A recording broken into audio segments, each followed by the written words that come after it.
Hello and welcome to this video on checking out History by John Agard.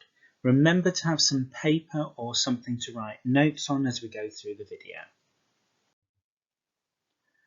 Okay, some important pieces of information that we need to know about John Agard before we actually look at the poem. So, he was born in 1949 in Guyana, a Caribbean country, and you can see where it is. And he moved to Britain in 1977, and this poem was published in 2001. So it's quite a contemporary poem. It's up to date. Now, Guyana we need to look at a little bit more because the poem is about that. So in 1498, Columbus spotted Guyana. Obviously, we know Columbus travelled the seas looking for treasure and exploring. In 1620, a Dutch company set up in Guyana, and then between 1718 and 1813, the control of Guyana was kind of mixed up with Dutch, British, and French companies. Then in 1814, Britain occupies Guyana during the Napoleonic Wars. And then in 1831, it was declared a British colony. So that means it's just a part of Britain. So, you know, they would acknowledge the Queen, they would sing the national anthem, you know, they would do those sorts of things that we would do in Britain, but it would be a colony. So it would be a group away from that. So it kind of lost a bit of its identity, becoming a British colony, and it was under the British Empire. Then in 1834, slavery was abolished, and then in 1966, Guyana became independent. And so that gives you kind of a bit of a history about Guyana and what happened there. And that's really, really important when we look at the poem in particular, because when you think of the country, it hasn't always had Guyanan people in control, and you've had British control.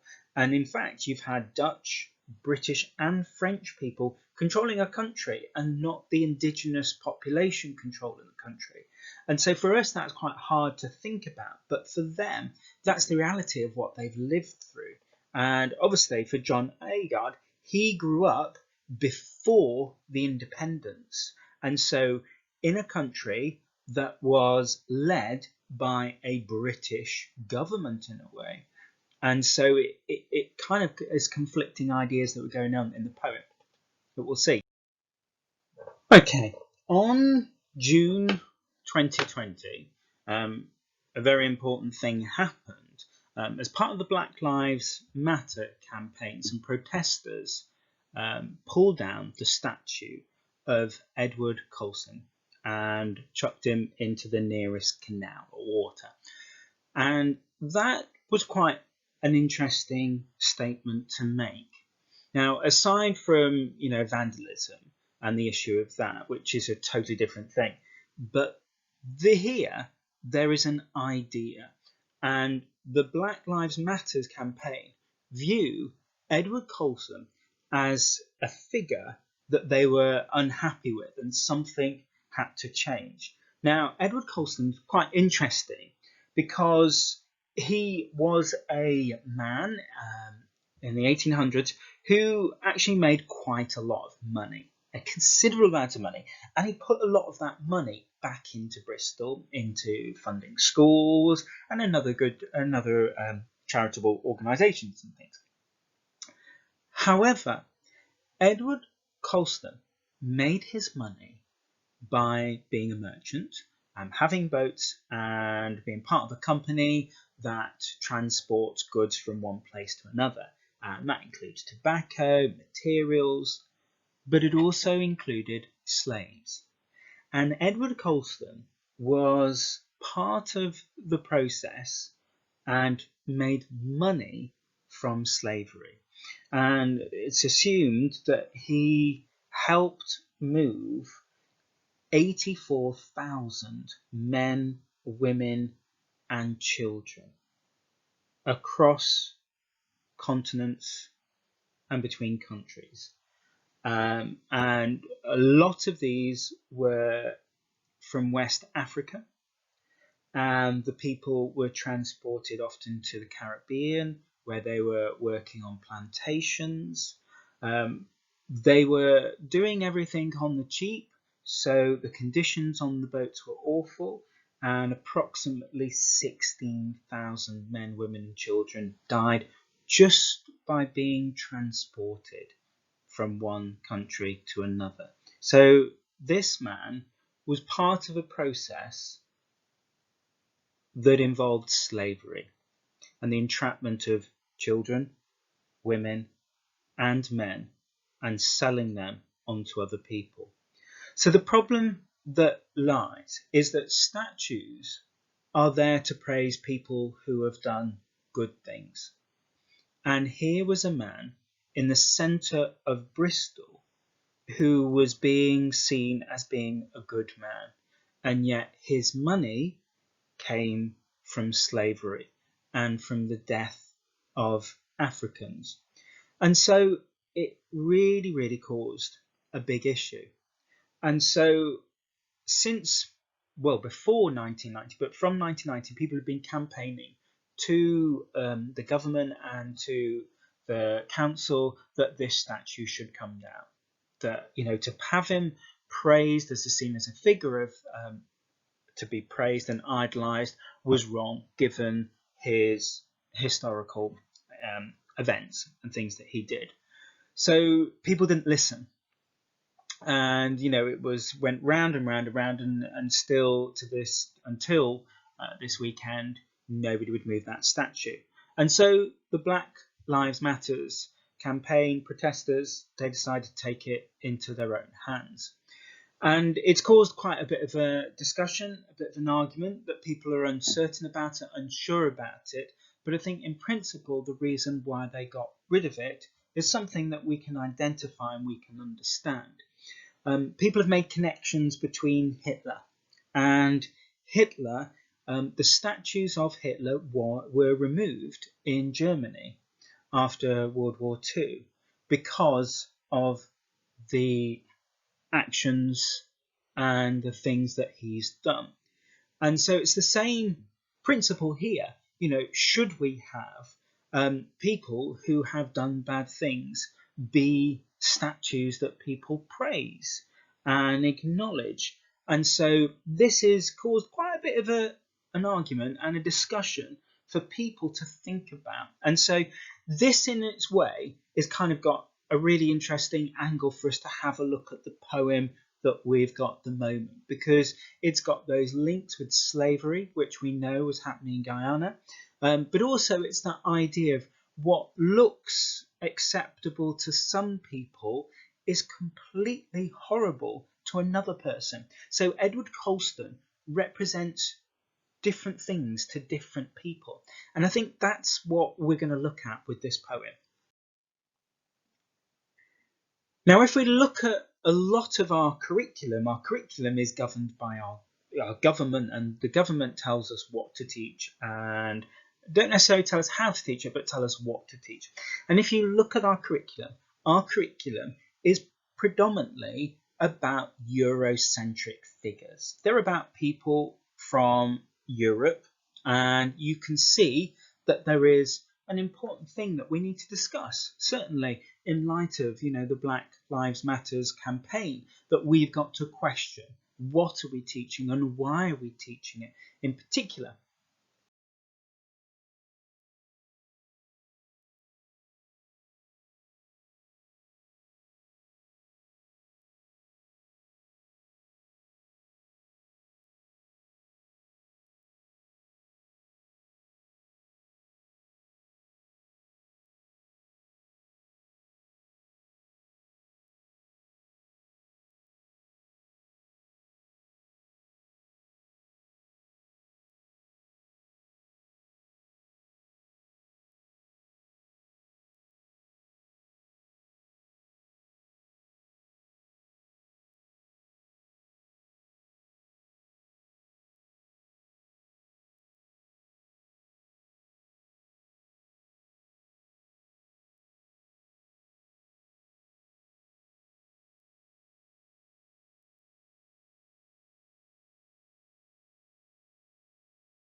Okay, so let's have a look at the poem. Now, I do recommend you listen to John Agard actually reading his poem. You can find it on YouTube, and if you just type in John Agard checking out my history, you do have to listen to him read it because it is absolutely phenomenal. I will just read it as I normally read a poem, so I haven't quite got the same way that he presents it, but I think you should really, really, really listen to it. So, checking out my history by John Agard. Dem tell me, what dem want to tell me. Bandage up me eye with my own history. Bind me to my own identity. Dem tell me about 1066 and all that. Dem tell me about Dick Whittington and he cat. But Toussaint Louverture, no dem never tell me about that. Toussaint, a slave with vision, lickback, Napoleon, battalion, and first Black Republic born Toussaint de Thorn to the French, Toussaint de Beacon of the Haitian Revolution. Dem tell me about de man who discovered the balloon, and de cow who jumped over de moon. Dem tell me about de dish run away with de spoon, but dem never tell me about Nanny de Maroon. Nanny, seafar woman of mountain dream, firewoman struggle, hopeful stream to freedom river. Dem never tell me about Lord Nelson and Waterloo, but dem never tell me about Shaka the Great Zulu. Dem tell me about Columbus and 1492, but what happens to the Caribs and the Arawaks too? Dem tell me about Florence Nightingale and she lamp and how Robin Hood used to camp. Dem tell me about old King Cole was a merry old soul, but dem never tell me about Mary Seacole. From Jamaica, she travelled far to the Crimean War. She volunteered to go, and even when the British said no, she still braved the Russian snow. A healing star among the wounded, a yellow sunrise to the dying. Dem tell me what dem want to tell me. But now I checking out my own history. I carving out me identity. Okay, I probably haven't done justice to that song, that poem, but I would suggest that you do check out it on YouTube. Right, we're going to move on now. So, big ideas about the poem. So, now that we've read through the poem, what do we think are the answers to these questions? So, what bit of history should we learn? Who should decide what we learn in school? And why is education so important? So, just pause it. You can go back through the video and have a look at the poem again, or have a look at your own copy if you've got a copy of the poem. But think about those questions now in relation to the poem. What is it saying about this? Okay, so what's interesting, and the way that this poem's written, it's about questioning the history that the voice has been taught. So we tend to think that this is kind of like a bit of an autobiographical poem from John Agard. And it's the way that actually, because he was living in a British colony, he was taught British history. And so the frustration for him is this idea that he's learning about the cow jumped over the moon and he's not learning about his history. And it's the fact that his history is hidden from him, but he's having to learn about history that's not really related to him or not even closely linked to him. You know, the fact of Robin Hood, here he is in Guyana and in the Caribbean, and he's learning about Robin Hood. And yes, it might be interesting to know about Robin Hood, but actually, from where he born and where he lived, he's not hearing about the figures from that local history. And so it's a contrast because he's learning about European history. And often what would happen is, because it was a British colony, that the textbooks would have been British and then shipped over. And so they would have been learning British history, but the textbooks wouldn't have been there. So this is about the idea that the history, what history or what you should learn, should reflect the community and the place that you grew up in. And that sense that it should be grounded in the identity of who you are as a person. He's learning about British culture, yet actually he's from Guyana. So this is a problem that he's got there. So history, and what we should learn, is we should understand the bigger picture, that we should be looking at something a bit more than just a narrow focus. And as he's pointing out, that the focus he's got is very European focused. Who should decide what we learn in school? Well, based on this poem, it really should be the indigenous people, the people that in that community. You should be learning about your community and not just about different countries, and this is about the problem about the British Empire and about colonization, is that we as a nation, we took over other countries and kind of sort of promoted British thinking rather than integrating the two things. And we're kind of seeing that in that poem, that we're not getting a way in which we're integrating, the existing culture and British culture. What we're getting is British culture in a way in other countries other than England, is that we're getting it smothering the existing culture. And I think that's what is at play here. So why is education so important? Well, it's important because it gives you a sense of who you are, and it helps you shape your identity. Your history is linked to the people. And so if you think about this in particular, if in Guyana, they're learning a history about people that they don't recognize and that are kind of not within their own community. And so can they identify with themselves? Can they identify with things with Robin Hood or Dick Whittington? And so it's open an idea that actually education is so important because it helps us understand ourselves, but also what other people are like.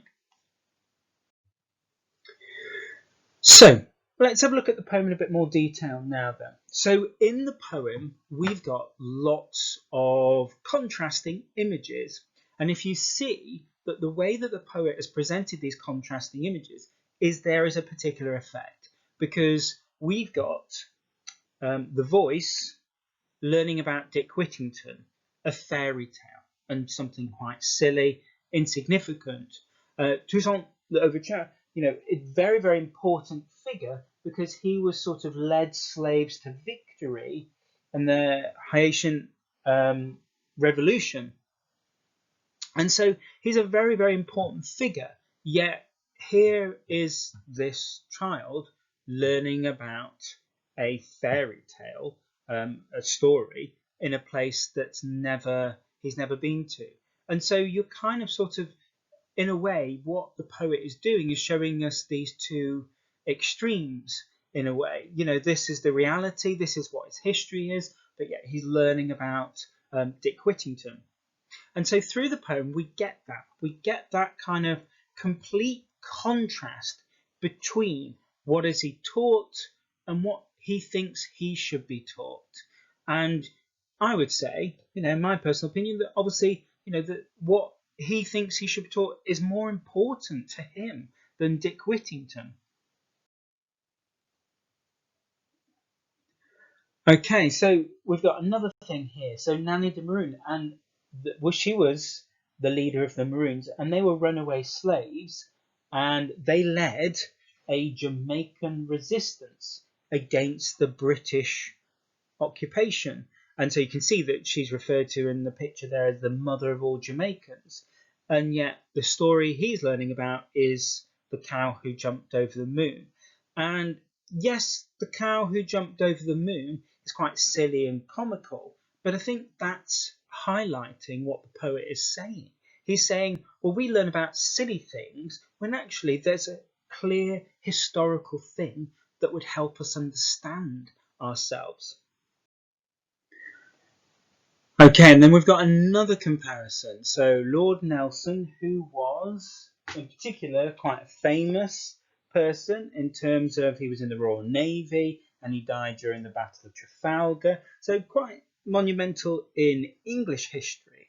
Yet here is the voice, possibly John Agard, learning about him when actually there's people like Shaka the Great Zulu, who was important in establishing the Zulu nation and the Zulu settlement, and actually fought against the British because they were trying to take over alongside the Afrikaners. And so you can see that there's quite a very important thing, but you've got that contrast in great leaders and who, again, a Eurocentric viewpoint. And another thing, and this is what John Agard said, is kind of the history books for him started with Christopher Columbus discovering the Americas. And so actually there were people before Christopher Columbus. There were the Caribs and the Arawaks, and they were the indigenous Caribbean people. And they were not included in any of the histories that he was reading about. And so it was all about Christopher Columbus, but not about the people that existed. And actually, it was their islands that a lot of the Dutch and the British and the French invaded and took over. And so, and before they invaded, that they had a culture of their own.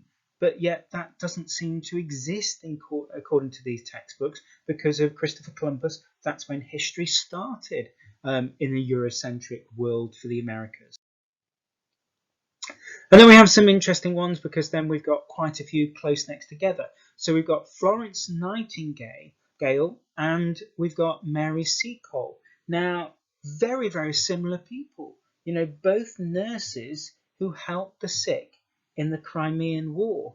Yet we know of Florence Nightingale, but not everybody knows of Mary Seacole. And so we've got that complete, in a way, a kind of opposite, that we've got this overly famous person and yet this person that not many people know about, and how you can see a complete contrast with that. And again, we've got Robin Hood and King Cole. We've got that extreme of how we remember Robin Hood and old King Cole, who was a merry old soul, but we don't remember Mary Seacole, or we're not taught that. And so you can see that complete contrast. You know, we've got people who do exactly the same thing, great things, and yet one is remembered and taught where the other isn't. And particularly in a school that is within the British colony. So we're going to have a look at some of the imagery. Now remember, once we've got those ideas of what the poem's about, then we can start looking at the imagery and what images are used in the poem. So in the poem, we've got quite a few big images in there. So remember, when talking about poetry, we can talk about these things. We can talk about it. You don't have to just look for similes, metaphors, alliteration. Talk about it. We'll talk about the symbol. So we've got a thorn.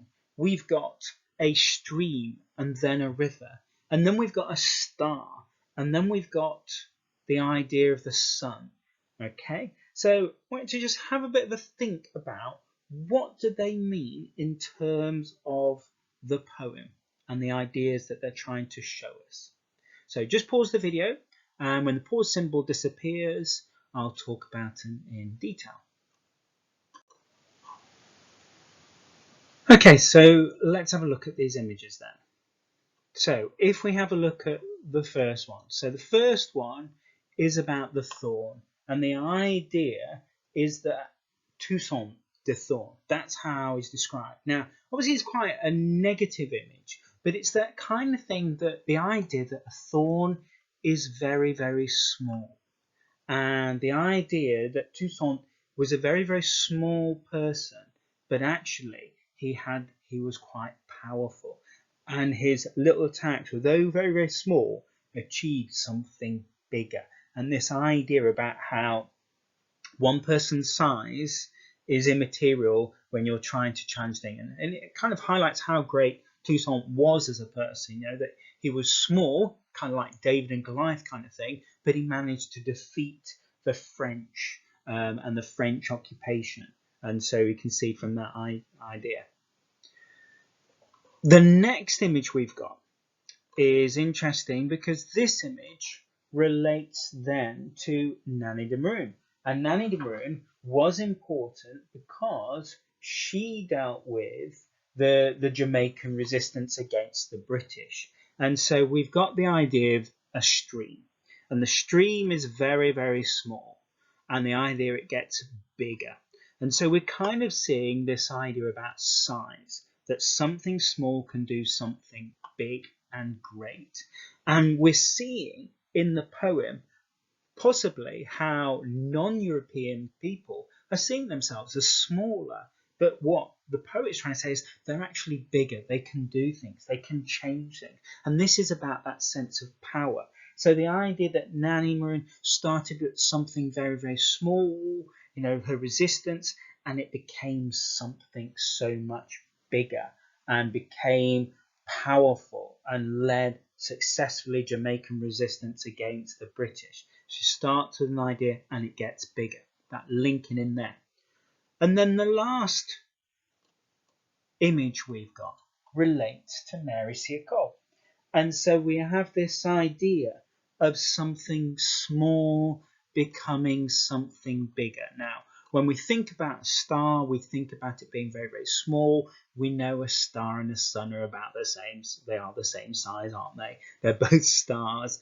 But it's that perspective that she is something small in society, but she achieves something bigger. And so this idea in the poem with the imagery is we get this idea of being something small viewed in society, but is something bigger. And that is that message in the whole poem, is that this is something small becoming bigger. Right, so let's have a look at the language. So what's interesting about these three different quotes then for me? So just pause the video and just see what you can think about the words that are used here and how does it link into the ideas that we've got in the poem. So just pause the video now, and as soon as the pause video disappears, I'll explain and give you some ideas. Okay, so let's go through. So I'm going to start off with this one. So we do have non-standard spellings. And in fact, what we've got is the kind of the phonetic spelling of how a Caribbean would read this. So them tell me instead of they tell me or them tell me. And so what we're getting here, and I'd say this kind of links into the whole poem, is that, okay, here we go, dodgy writing. All right, is this idea that we've got this idea about British ideas trying to control the Caribbeanness of this person, this voice. And what we're getting here is this idea of them fighting against it. And so they're using their natural way of speaking. That's part of that identity. That's who they are. So them tell me, they're kind of, in a way, their natural, their innate original culture is kind of coming through the way that they talk. Even though they're trying to teach them the British ideas, they're still their Caribbean identity is coming through, and that's what we're getting there. Them tell me what they want to tell me. But also we're getting this idea that there is a them and an us sort of situation, that these people and the voice is seeing themselves different to the British people who are leading the ideas. So the British people, because it's a colony, are telling them one thing, but they feel different. So you can see that there's a battle, there's a conflict between them. Then we've got this idea, this bandage and blind me up to my own history, and this idea of possession, that actually they're not seeing their own history and they're being blinded. And to put a bandage on somebody is an action, and actually what it's suggesting is that the people are actually hiding that history. They're hiding it. Now let's go back to that statue.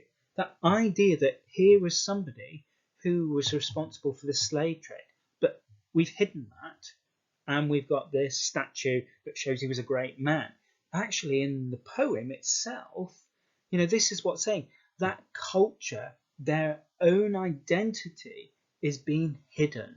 And bandage, somebody has to do it, and they're being blinded to their own identity.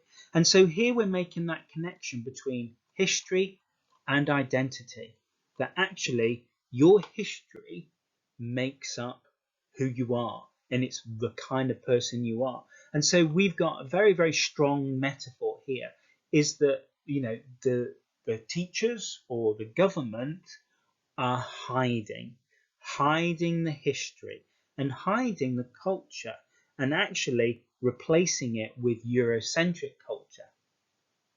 So we've got that metaphor there. And then the last thing is, but now I'm checking out my history.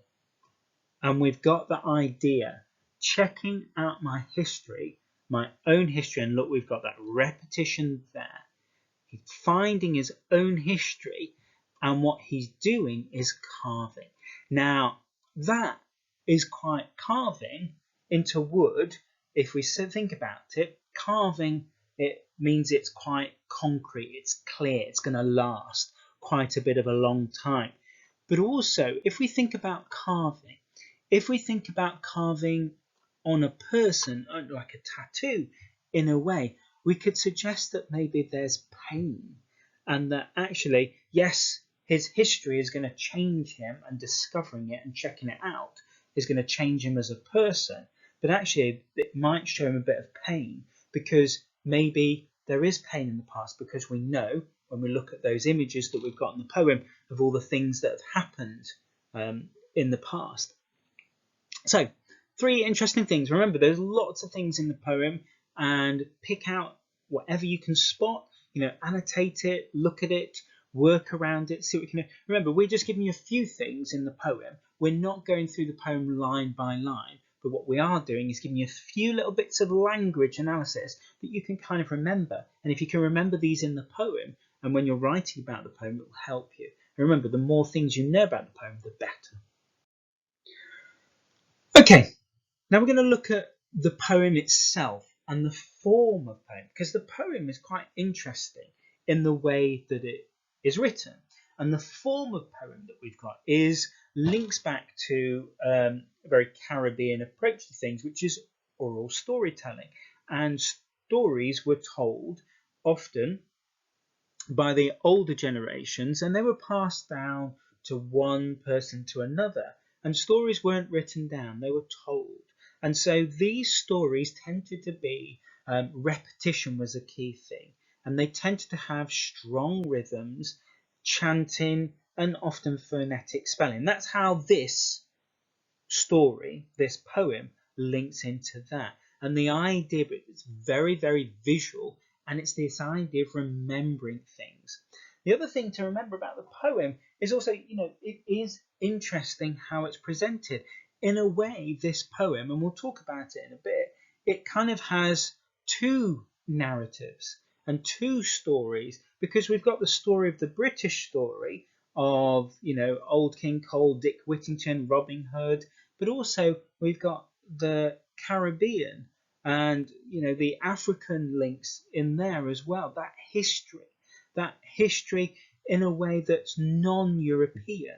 And, and we're seeing that contrast there. So we're getting 2 stories here, but we're also getting it through the form of kind of like an oral storytelling, that we're being told this to us. And so we've got this kind of that rhyming in there. And in a way, the way that the poem is told to us is quite childlike, which links into this about education and about school.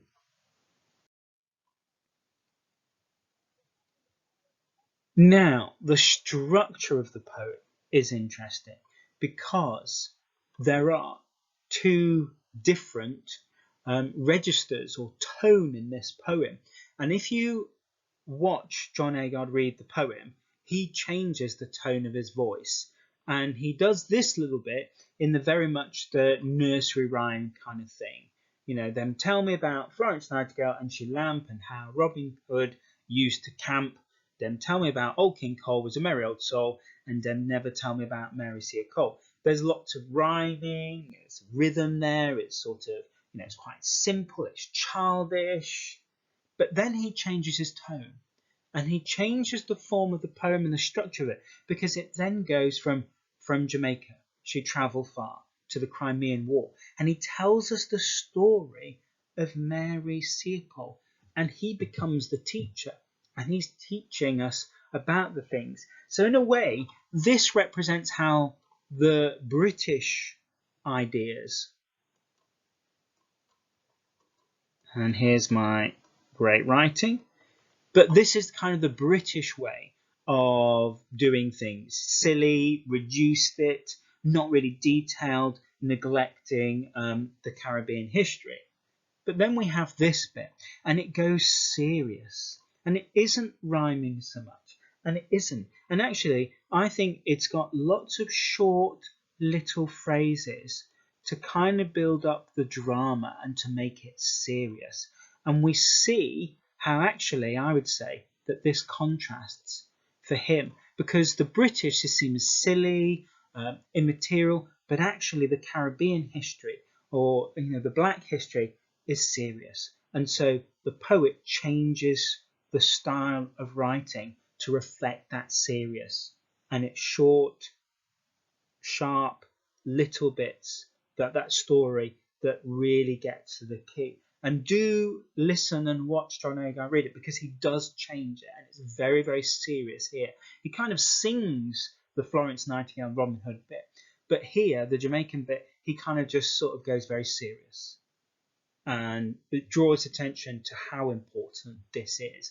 And in a way, I think that's what the poem is about, saying that for him, that the British history or the Eurocentric history is childish, it's meaningless, it's nothing. What's important to him is Mary Seacole, and he makes that her history the most important thing. And in a way, the beauty of the writing comes in with how he describes this. This little bit, a yellow sunrise, a healing star, that is beautiful.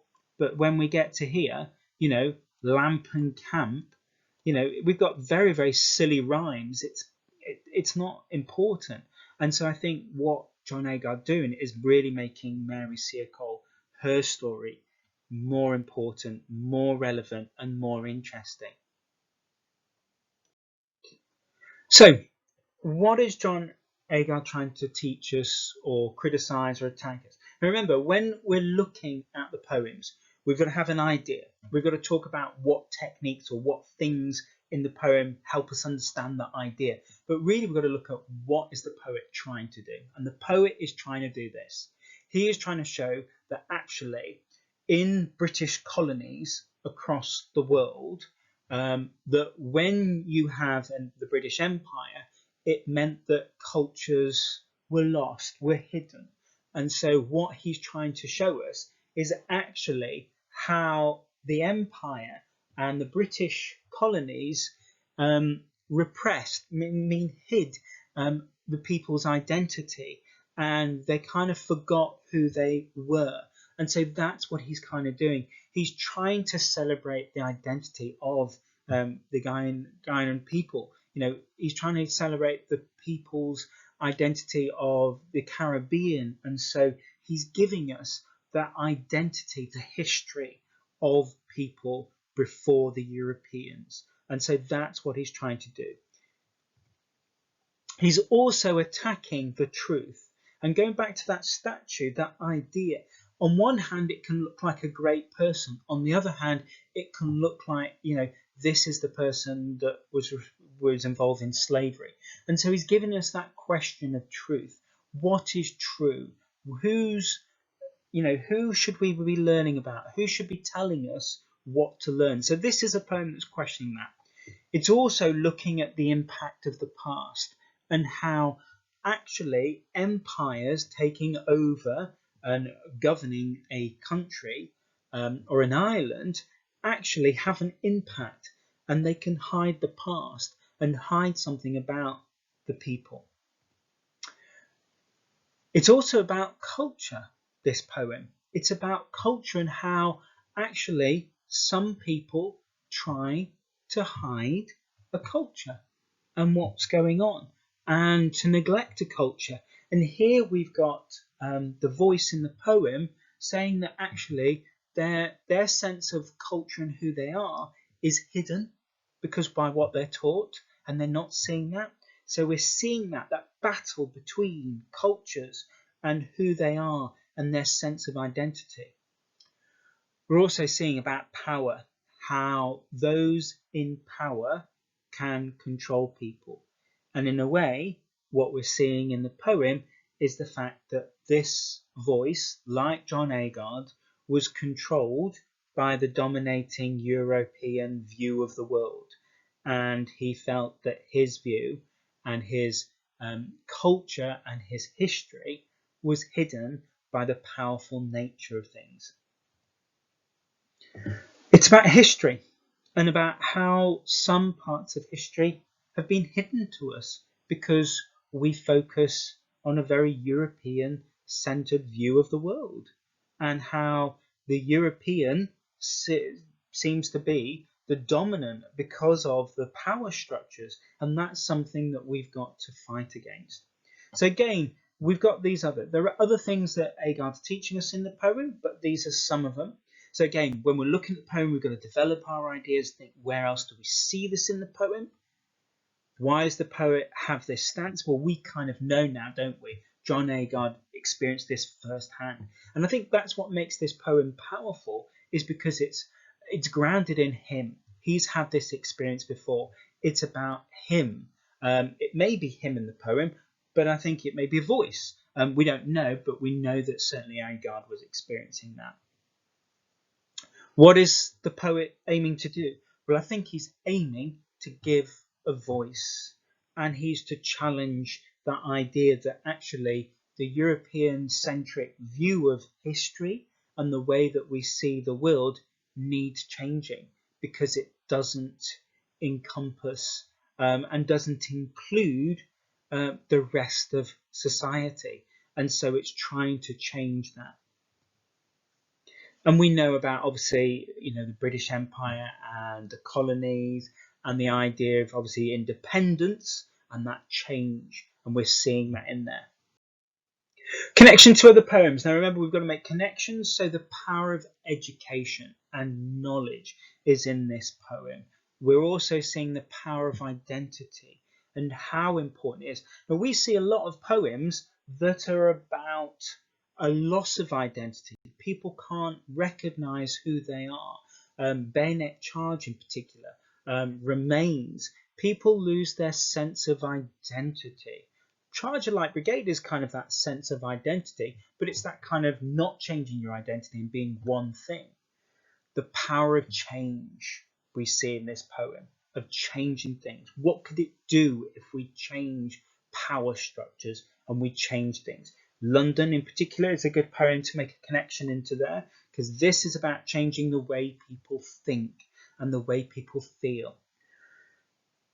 The difference between cultures, there is a conflict between culture. We've got the European-centric culture, but also in the poem we've got the idea about the Caribbean culture and that conflict between a colony, a colonized country. And so we're seeing those there. We've got the conflict between what we're told and what we believe.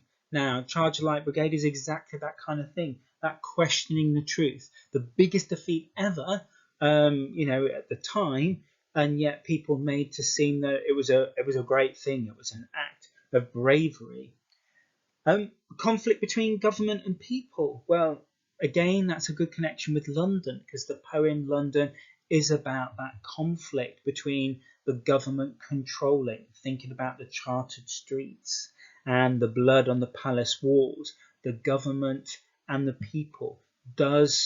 Is the government doing what is right for its people in both London and, checking out the history, we have that issue there, where what the government is doing isn't what's in the best interest for its people.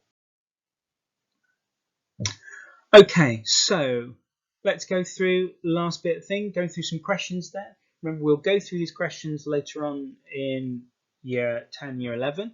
So quickly, just pause the video and see if you can answer these questions for me. And when the pause symbol disappears, then we will go through the answers. Okay, let's go through the answers then. So, number one, what was taught at the school? Well, it was European-centric history, so things about Robin Hood and fairy tales and nursery rhymes.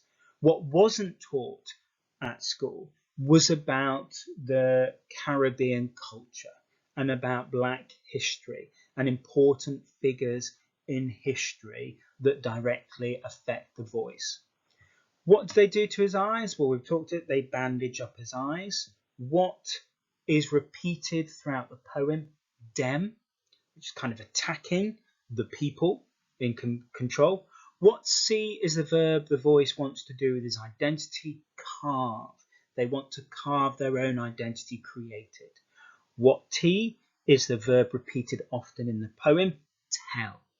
And that's interesting because tell is that kind of, you're not involved in a conversation if somebody's telling you something all the time. You're having to listen. You're not talking, they're telling you.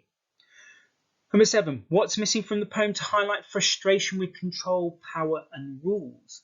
And we've not mentioned this, but there is no punctuation in the poem.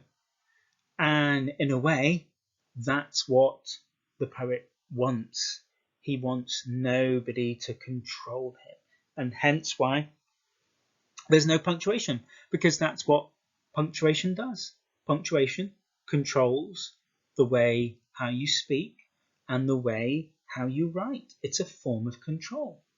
That doesn't mean you cannot use punctuation in your writing and say that you want to be free and independent. However, in the poem, that's the reason that the poet has done, to show that freedom, that movement away from control, because punctuation is like teachers controlling you and the government. 8, what metaphor is used to show the importance of Coulson in the voice's identity? Okay, so that key thing is the beacon. He's used as a beacon, as a fire. And whereas we know fire is a powerful metaphor, because a fire can become something big and it can burn things down. So that kind of image there. What metaphor is used to show the significance of Mary C. Cole? Well, it's about the star and about the sun, this idea of being something big and something great, getting bigger. Right, that's it. Remember, there are other videos on our YouTube channel. Follow our YouTube channel. If there are any questions, anything you're not sure about, do ask us on Show My Homework.